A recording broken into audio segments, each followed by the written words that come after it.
Et donc maintenant, je vais passer la parole à Christophe Poinceau. Alors, là aussi, je ne sais pas ce que vous allez dire, mais j'imagine que ce sera un petit peu différent, puisque vous êtes le numéro 2, le directeur général adjoint du BRGM, du Bureau de recherche géologique et minière, bien connu en France, et vous en êtes le directeur scientifique. Alors, je crois que nous allons vous écouter avec beaucoup de curiosité. Merci Thierry, merci pour cette invitation et pour ces 3 jours de réflexion extrêmement fructueuse.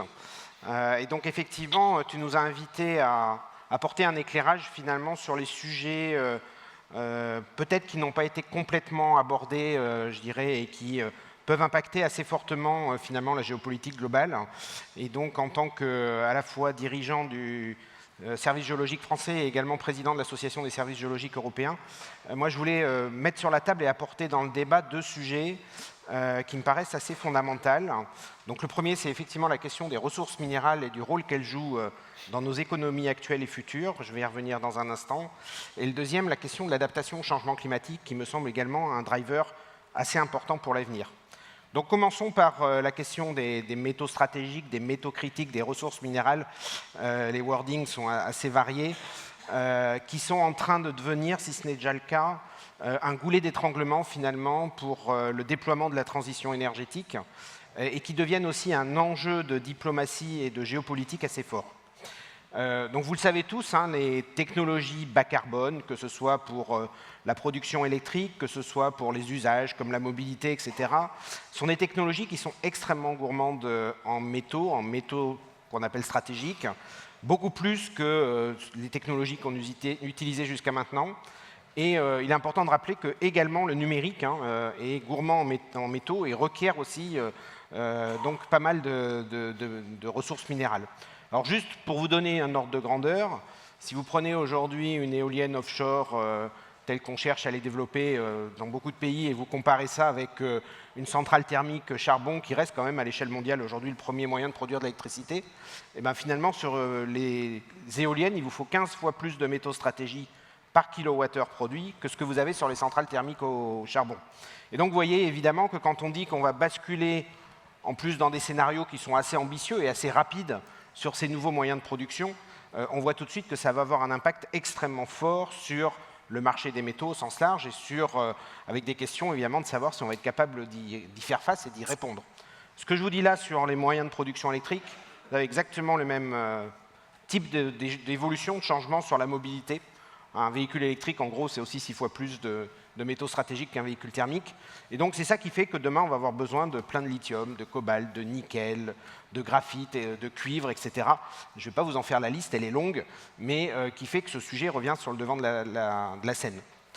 Alors, aujourd'hui, quand on regarde un peu les projections que peuvent faire les experts, et je vous renvoie notamment pour ceux que ça intéresse à l'Agence internationale de l'énergie, on s'aperçoit que la vitesse à laquelle on veut assurer ces transitions vont mettre le marché en situation difficile, sous tension, et que sur un certain nombre de métaux, le marché ne saura pas répondre à la demande. Alors, il y a un cas qui me paraît le plus emblématique, et c'est le seul que je vais illustrer ici, c'est le cas du cuivre. Il est emblématique parce que finalement, c'est le premier métal que l'homme a sorti du sous-sol, il y a bien longtemps, et on s'aperçoit qu'aujourd'hui, on va manquer de cuivre, et pas dans 20 ans, on va manquer de cuivre dans les années qui viennent. C'est-à-dire avant la fin de cette décennie. Aujourd'hui, quand vous regardez la manière dont on voit évoluer la production de cuivre, en fait, elle va diminuer parce qu'il y a eu peu d'investissements, toute proportion gardée ces dernières années, alors que la demande, elle va exploser parce que dès que vous électrifiez, vous avez besoin de conduire de l'électricité, vous avez besoin de cuivre. Et donc, on pourrait avoir jusqu'à, selon les scénarios, 20% de manque de cuivre à l'échelle du marché, et même si vous déployez du recyclage de manière assez agressive, ce qui est extrêmement conséquent, ça veut dire qu'il manque entre 50 à 80 mines de cuivre de grande ampleur à l'échelle mondiale. Alors quand vous savez qu'il faut 17 ans en moyenne à l'échelle mondiale pour ouvrir une mine de cuivre, on voit tout de suite le problème. C'est-à-dire qu'en fait, l'histoire dans les années qui viennent, et quand je dis les années qui viennent, c'est à 10-15 ans, en fait, elle est peu ou prou écrite. Et les investissements qu'on fait aujourd'hui, c'est des investissements qui vont impacter le marché à une échéance plutôt d'une quinzaine d'années, donc plutôt la fin de la prochaine décennie. Et donc, évidemment, ça interroge sur notre capacité, du coup, à être capable de mener cette transition.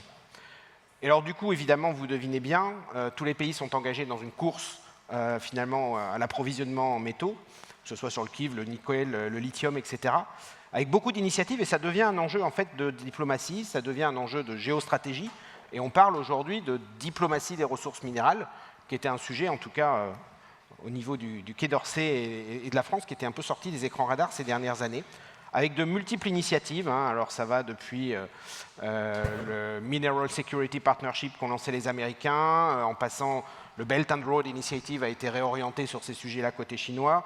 On a donc tout ce qui est partenariat stratégique lancé par l'Europe. Enfin voilà, il y a de multitudes d'initiatives pour essayer évidemment de sécuriser des approvisionnements, sécuriser quelque part nos scénarios, nos économies, nos industries. Et je vous encourage d'ailleurs à un petit exercice intéressant. Quand vous regardez les conflits à l'heure actuelle ou les zones de tension, c'est assez intéressant de voir comment ça recoupe aussi les zones de ressources, y compris d'ailleurs sur le cas du conflit ukrainien. Du coup, ces métaux sont en train de devenir en fait une arme politique, une arme géopolitique, avec le meilleur exemple, c'est la Chine, qui commence à instrumentaliser ça assez largement. Alors sans rentrer dans les détails, de manière un peu formelle, ça a commencé en août 2023, où ils ont restreint les exportations de germanium-gallium. En décembre 2023, ils ont fait la même chose avec le graphite. En janvier 2024, ils ont restreint les exportations de technologies de séparation des terres rares. En septembre 2024, ils ont restreint les exportations d'antimoine. Et il y a 15 jours, donc en décembre 2024, ils ont interdit les exportations de germanium, gallium, antimoine. Et l'histoire va se poursuivre, j'en suis persuadé, donc ce n'est là qu'une photographie. Ces éléments, sans rentrer dans le détail, étant évidemment extrêmement utiles dans toutes ces technologies. Et donc vous voyez effectivement apparaître cette question des métaux qui devient indispensable pour nos économies, devient indispensable pour nos politiques publiques et qui en même temps deviennent un enjeu géopolitique, géostratégique, parce qu'évidemment, vous le savez tous, le producteur principal de tous ces métaux, c'est la Chine. Les terres rares dont je parlais à l'instant, 100% du marché aujourd'hui est chinois. Enfin, 100% de l'approvisionnement provient de Chine. Donc vous voyez ce retour finalement, Philippe dirait des commodities, mais des métaux en tout cas sur le devant de la scène diplomatique, en tête de gondole aussi de l'agenda politique, et donc avec une révolution, je dirais, de ce fait quasi copernicienne à la fois pour le monde de la diplomatie, mais aussi pour les industries qui sont derrière. Et alors pas uniquement pour l'industrie minière et extractive, c'est aussi un point nouveau. Aujourd'hui, vous avez des end-users, des fabricants d'objets finaux, par exemple les fabricants de voitures, qui aujourd'hui s'intéressent à où est-ce qu'ils vont pouvoir sécuriser leur approvisionnement en lithium pour leurs batteries, etc. Ça ne s'était jamais vu. Et eux-mêmes, d'ailleurs, avaient peu d'idées de comment ça fonctionnait. Donc, ils sont obligés de se réapproprier toute cette chaîne de valeur parce que, en fait, il y va de l'avenir de leur industrie et de l'avenir de leur technologie. Donc, vous voyez que dans ce contexte-là, je pense que c'est vraiment un driver important de la géopolitique mondiale, également de la transition énergétique qu'on pourra mettre en place. Très clairement, ça ne sera pas celle qu'on décrit aujourd'hui dans un certain nombre de scénarios. Il va falloir s'adapter, il va falloir être pragmatique, il va falloir aussi développer une vision un peu plus globale, finalement, des sujets, de manière à ce qu'on ait des scénarios qui soient réalisables, ce qui n'est pas toujours le cas aujourd'hui. Et en fait, on est en train de se confronter à un sujet que certains nombres poussent assez fortement dans le débat public, qui est la finitude des ressources. Et en tout cas, en ce qui concerne ces ressources minérales, le fait que ça prend du temps d'y accéder. Donc ça, c'était le premier point qui me paraît important. Le deuxième, et je serai plus rapide dessus, rassure-toi, qui était l'adaptation au changement climatique. Je pense que c'est aussi un enjeu fort. On parle beaucoup de tout ce qu'on peut faire pour réduire nos émissions de gaz à effet de serre, réduire du coup l'ampleur du changement climatique, c'est évidemment fondamental. Mais on l'a échangé plusieurs fois ces derniers jours. On sait tous que de toute façon, il va être là, et il va être plus important largement que les 1,5 degrés. Donc il faut aussi qu'on se prépare à des événements, une évolution climatique, à des événements plus violents. On vient d'en faire l'expérience en France il y a de ça quelques heures à Mayotte, où quand même quand vous regardez un peu ce qui s'est passé, et j'en parle en connaissance de cause parce que j'ai des équipes sur place, toutes les infrastructures sont à terre, de l'aéroport au port en passant par tous les bâtiments. Et c'est quelque part une illustration, une bonne image de ce qui nous attend et du besoin et du début de réorientation qu'on voit sur les politiques publiques, à la fois dans nos pays européens, mais aussi et beaucoup dans les pays des pays en développement, pour anticiper finalement ces événements qui vont prendre de multiples formes. Alors, il y a évidemment tout ce qui est augmentation du niveau marin, qui peut être tout à fait conséquent, qui entraîne un retrait du trait de côte. Juste, je ne suis pas sûr que vous ayez des ordres de grandeur en tête, mais par exemple sur la Gironde aujourd'hui en France, alors je suis désolé, c'est des chiffres en France, mais le littoral recule de 2,5 mètres par an. Donc quand vous compilez ça à l'échelle de quelques décennies ou commencez à réfléchir à l'échelle de ce qui va se passer d'ici la fin du siècle, c'est des distances considérables, c'est des relocalisations d'activités industrielles, d'activités portuaires, de villes, qui sont tout à fait conséquentes et auxquelles il faut se préparer. Il y a les questions de tout ce qui est impact sur, finalement, il va y avoir des périodes de sécheresse plus longues, donc il y a la question de la ressource en eau, qu'il faut qu'on apprenne à gérer. Vous savez que c'est un sujet majeur qui fait d'ailleurs beaucoup de débats sociétaux. Il y a la question de ce qu'on appelle le retrait-gonflement des argiles, le fait que le sol y respire, si vous voulez, et que ça fracture les bâtiments. Il faut savoir quand même en France qu'on a 55% des bâtiments privés qui vont se fissurer à cause de ça. Donc c'est le premier risque assurantiel aujourd'hui en France, c'est ce sujet-là. Donc avec une dimension là aussi financière et du coup un couplage sur l'ensemble des autres sujets, des autres questions économiques.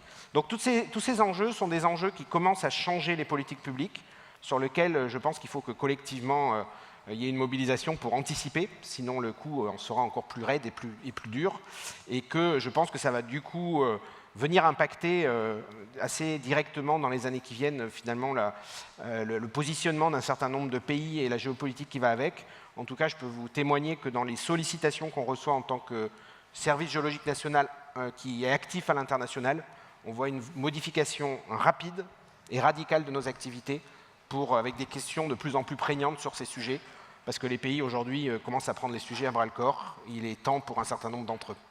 Voilà un peu sur les deux sujets que je souhaitais apporter dans le débat, qui me paraissent importants, qui vont venir impacter le reste. Merci Christophe. Effectivement, ces sujets de géopolitique des ressources sont fondamentaux. Ils ont toujours été fondamentaux, mais ils le sont encore plus. Et ils ont l'avantage qu'on peut en parler d'une manière assez objective et avec des manipulations verbales limitées, pour faire la jonction avec les interventions précédentes. Merci infiniment.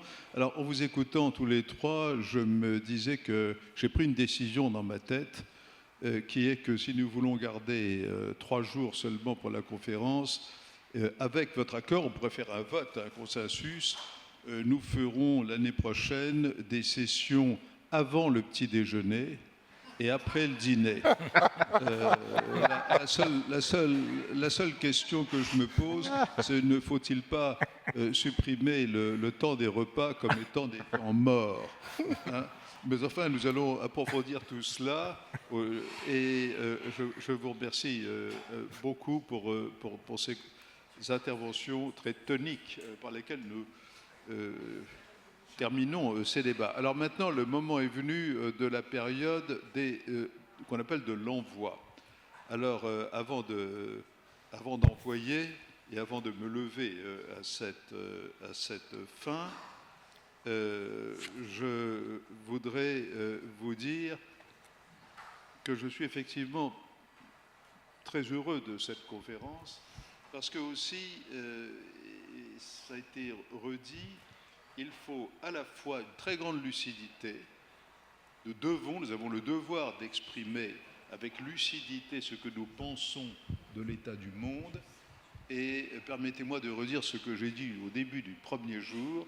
Nous sommes à l'orée d'une nouvelle guerre froide et il y a un risque, je dis un risque, de dérapage. Et l'idée d'une 3e guerre mondiale aujourd'hui n'est pas nécessairement absurde. Et en tout cas, la meilleure façon de l'éviter, c'est justement de la prévenir et donc de bien comprendre ce qui se passe et d'essayer de trouver toutes les voies qui peuvent permettre de l'éviter. Mais je suis aussi le premier à m'associer à ceux qui pensent qu'il faut toujours cultiver l'espoir ou l'espérance, pas d'une manière béate, mais là encore, d'une manière réfléchie et active. Nous avons tous le devoir de contribuer à cette petite flamme qu'on appelle l'espérance. Et ça, je crois que chacun, dans cette conférence, à notre manière, nous y avons contribué. Et cela est important. Et maintenant, je me lève. Pas la première fois, vous me direz, ni la dernière. Alors, merci. nous avec lui. Et donc, je Normalement, voudrais il y a des photos, normalement. procéder au rituel.